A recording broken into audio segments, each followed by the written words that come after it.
ದಾವಣಗೆರೆ ದಕ್ಷಿಣ ವಿಧಾನಸಭಾ ಕ್ಷೇತ್ರದ ಉಪಚುನಾವಣೆಯಲ್ಲಿ ಕಾಂಗ್ರೆಸ್ ಪಕ್ಷದ ಅಭ್ಯರ್ಥಿಯಾಗಿ ವಿಜಯ ಸಾಧಿಸಿದ ಯುವ ಮುಖಂಡರಾದ ಶ್ರೀ ಸಮರ್ಥ್ ಶಾಮನೂರುರವರು ಹಾಗೂ ಬಾಗಲಕೋಟೆ ವಿಧಾನಸಭಾ ಕ್ಷೇತ್ರದ ಶ್ರೀ ಉಮೇಶ್ ಹುಲ್ಲಪ್ಪ ಮೇಟಿ ರವರು ವಿಧಾನಸಭೆಯಲ್ಲಿ ಸ್ಪೀಕರ್ ಆಗಿರುವ ಯು.ಟಿ. ಖಾದರ್ ರವರ ಸಮ್ಮುಖದಲ್ಲಿ ಪ್ರಮಾಣವಚನ ಸ್ವೀಕಾರ ಮಾಡಿದರು. ಸಮರ್ಥ್ ಶಾಮನೂರ್ ಮಲ್ಲಿಕಾರ್ಜುನ್ ಎಂಬ ಹೆಸರಿನವನಾದ ನಾನು ವಿಧಾನಸಭೆಯ ಸದಸ್ಯನಾಗಿ ನಿರ್ವಾಚನ ಹೊಂದಿದವನಾಗಿ ವಿಧಿ ದ್ವಾರ ಸ್ಥಾಪಿತವಾದ ಭಾರತದ ಸಂವಿಧಾನದ ವಿಷಯದಲ್ಲಿ ಶ್ರದ್ಧೆಯಿಂದಲೂ ನಿಷ್ಠೆಯಿಂದಲೂ ಕೂಡಿರುತ್ತೇನೆಂದು ನಾನು ಭಾರತದ ಪರಮಾಧಿಕಾರವನ್ನು ಮತ್ತು ಸಮಗ್ರತೆಯನ್ನು ಸಮರ್ಥಿಸುತ್ತೇನೆಂದು ನಾನು ಈಗ ಕೈಗೊಳ್ಳಲಿರುವ ಕರ್ತವ್ಯವನ್ನು ಶ್ರದ್ಧಾಪೂರ್ವಕವಾಗಿ ನಿರ್ವಹಿಸುತ್ತೇನೆಂದು ಶ್ರೀ ಕಲ್ಲೇಶ್ವರ ಸ್ವಾಮಿ ಭಗವಂತನ ಹಾಗೂ ನನ್ನ ಪೂಜ್ಯ ಅಜ್ಜನವರಾದ ಡಾಕ್ಟರ್ ಶಾಮನೂರ್ ಶಿವಶಂಕರಪ್ಪನವರ ಹೆಸರಿನ ಮೇಲೆ ಪ್ರಮಾಣ ಮಾಡುತ್ತೇನೆ.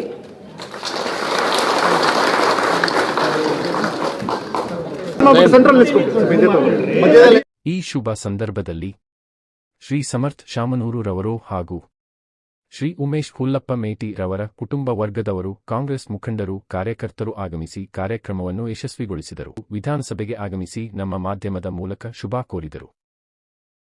ಕೆಪಿಸಿಸಿ ಮೆಂಬರ್ ತೇರ್ದಾಳ್ ಕ್ಷೇತ್ರದಿಂದ ನಾನು ಅಮಿನಗಡ ಇನ್ಚಾರ್ಜ್ ಆಗಿ ಕೆಲಸ ಮಾಡಿದೆ.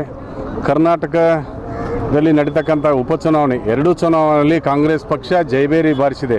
ಅದರಲ್ಲಿ ವಿಶೇಷವಾಗಿ ಬಾಗಲಕೋಟೆಯಲ್ಲಿ ಗೌರವಾನ್ವಿತ ಈ ನಾಡಿನ ದೊರೆ ಮುಖ್ಯಮಂತ್ರಿ ಸನ್ಮಾನ್ಯ ಸಿದ್ದರಾಮಯ್ಯನವರು, ನಮ್ಮ ಪಕ್ಷದ ಅಧ್ಯಕ್ಷರಾಗಿರ್ತಕ್ಕಂಥ ಗೌರವಾನ್ಯ ಉಪಮುಖ್ಯಮಂತ್ರಿಗಳು ಡಿ.ಕೆ. ಶಿವಕುಮಾರ್ ಸಾಹೇಬರು ಆ ಕ್ಷೇತ್ರವನ್ನು ದತ್ತವಾಗಿ ಪರಿಗಣಿಸಿ ಪ್ರತಿಯೊಂದು ಮತದಾರನ ಮೇಲೆ ನಿಗಾ ಇಟ್ಟಿರ್ತಕ್ಕಂಥ ಸನ್ಮಾನ್ಯ ಸತೀಶ್ ಜಾರಕಿಹೊಳಿ ಅವರು, ಆರ್.ಬಿ. ತಿಮ್ಮಾಪುರ ಅವರು, ಎಂ.ಬಿ. ಪಾಟೀಲು ಅವರಿವರನ್ನದೇ ಪಕ್ಷದ ಶಿವಾನಂದ ಪಾಟೀಲ್ರು, ಯಶವಂತರಾಯ ಗೌಡ ಪಾಟೀಲ್ರು, ಹಲವಾರು ಎಲ್ಲ ನಮ್ಮ ನಾಯಕರು, ಕಾಂಗ್ರೆಸ್ ಪಕ್ಷದ ಘನ ಸರ್ಕಾರವೇ ಬಂದು ನಿಂತು ಶ್ರೀಮಾನ್ ಎಚ್.ವೈ. ಮೇಟಿ ಅವರ ಏನು ನಿಧನ ಆಗಿದ್ದ ಕ್ಷೇತ್ರವನ್ನು ಅವರ ಕುಟುಂಬದ ಸದಸ್ಯನಾಗಿರ್ತಕ್ಕ ಮಗನಾಗಿರ್ತಕ್ಕಂಥ ಉಮೇಶ್ ಮೇಟಿ ಅವರ ಗೆಲ್ಲಿಸುವಲ್ಲಿ ಕಾಂಗ್ರೆಸ್ ಪಕ್ಷದ ಸೈನ್ಯಾನಿಗಳು ಅವಿರತ ಪ್ರಯತ್ನ ಮಾಡಿ ಎಲ್ಲ ತಾಯಂದರು ನಾವೇನು ಗ್ಯಾರಂಟಿಯನ್ನು ಕೊಟ್ಟಿದ್ದೀವಿ ಆ ಗ್ಯಾರಂಟಿ ಇವತ್ತು ಸನ್ಮಾನ್ಯ ಮುಖ್ಯಮಂತ್ರಿ ಮತ್ತು ಉಪಮುಖ್ಯಮಂತ್ರಿಗಳ ಸಂದೇಶವನ್ನು ಇಲ್ಲಿ ಗೆಲುವಿನ ಮುಖಾಂತರ ತೋರಿಸಿ ಸನ್ಮಾನ್ಯ ಸರ್ಕಾರಕ್ಕೆ ಆಶೀರ್ವಾದ ಮಾಡಿ ಉಮೇಶ್ ಮೇಟಿ ಅವರನ್ನ ಮತ್ತು ಸಮರ್ಥ್ ಶಾಮನೂರ್ ಅವರನ್ನ ಗೆಲ್ಲಿಸೋದ್ರಲ್ಲಿ ಕಾಂಗ್ರೆಸ್ ಪಕ್ಷ ಮುಂಚೂಣಿಯಲ್ಲಿದೆ.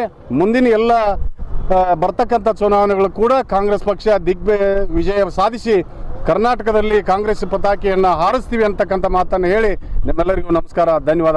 ಚಂದ್ರಶೇಖರ್ ಬಾಳಕನವರು ಬೆನ್ಕಟ್ಟಿ.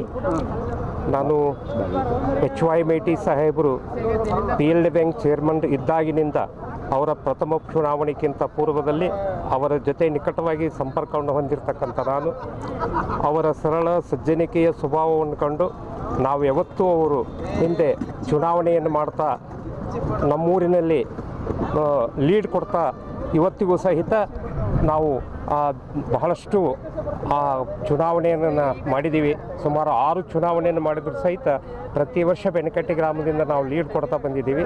ನಮ್ಮೂರಿಗೆ ಅಲ್ಲದೆ ಪೂರ್ಣ ಕ್ಷೇತ್ರಕ್ಕೆ, ಅದರಲ್ಲಿ ಗ್ರಾಮೀಣ ಭಾಗಕ್ಕೆ ಬಹಳಷ್ಟು ಅವರು ಕೆಲಸ ಮಾಡಿದಂತಕ್ಕ ಉದಾಹರಣೆ. ಯಾಕಂದರೆ ಅವರು ಗ್ರಾಮೀಣ ಭಾಗದ ಮೇಲೆ ಮತ್ತು ಹಳ್ಳಿಯ ಒಬ್ಬ ರೈತರ ಮಗನಾಗಿರೋದ್ರಿಂದ ಬಹಳಷ್ಟು ಹಳ್ಳಿ ಜನರ ಮೇಲೆ ಪ್ರೇಮ ಇರುವುದರಿಂದ ಹೆಚ್ಚು ಗ್ರಾಮೀಣದ ಹಾಗೂ ರೈತರಿಗೆ ಒತ್ತು ಕೊಟ್ಟು ಕೆಲಸ ಮಾಡಿರ್ತಕ್ಕಂಥವರು.